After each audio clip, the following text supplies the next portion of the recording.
ultimately to get to the point of how you became involved with the Tea Party, but were you a young Republican? Were you a raging hippie? You know, what led you to where you are now? I was never a young Republican.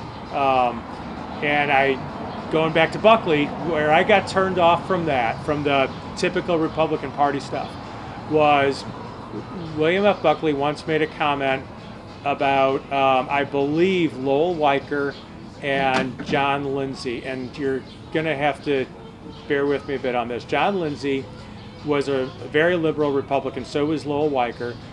John Lindsay became mayor of New York City. William F. Buckley ran a very famous campaign against him. Buckley ran as a conservative for mayor of New York City to try to stop him. And it was, and that race was, I wish I would have been old enough to, bless you, I wish I'd have been old enough to have known what was going on then, because it was a fantastic race.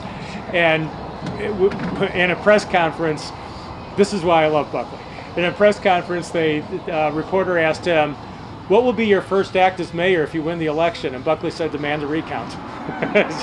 He wasn't given much of a chance of winning, and I don't think he really wanted the job. But he said, he made a comment that that Lowell Weicker and John Lindsay were young Republicans together back when the destruction of New York City was just a gleam in Lindsay's eye, and it just turned me off from the Republican thing, because I was always a conservative. The Republican Party might have been a good vessel for that because of Goldwater and Reagan, but it's not necessarily a conservative thing.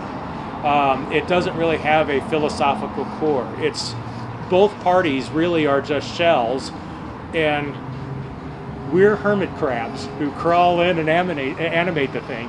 But I want to be part of that philosophical core that breathes intellectual life into a party, not necessarily part of the party apparatus.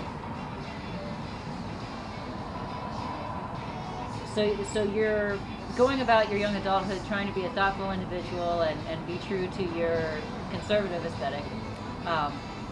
You would just vote for the candidate that you thought was best. I almost always voted straight Republican. Straight Republican ticket. Yes. And that was a reflection of each candidate that you liked better, or did you really think about it too much? I did. I mean, I worked. You remember in the night when I started voting was the first year that I could vote was 1987. So I'm sorry, 1981, which is an off year. When I voted for the first major election that came up there was 1982.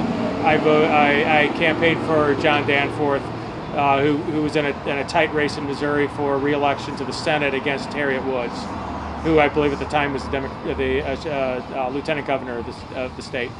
And I was a theater major at Fontbonne, then college at the time. So, yeah, I'm a little bit different from your typical conservative. So. But at that time, the Republican Party was pretty conservative. It was the beginning of the Reagan era, and it was pretty easy to go straight down the line. Danforth, though he's unpopular with conservatives right now, was far more conservative in that term. You know, I think people forget that he was the person who championed Clarence Thomas's Supreme Court nomination. He recommended Thomas, and he stood by him during his confirmation hearing.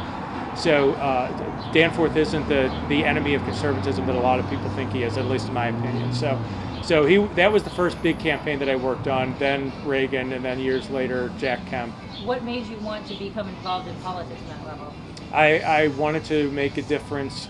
I wanted to advance the principles of small government, limited government, government that obeys the law that we gave it.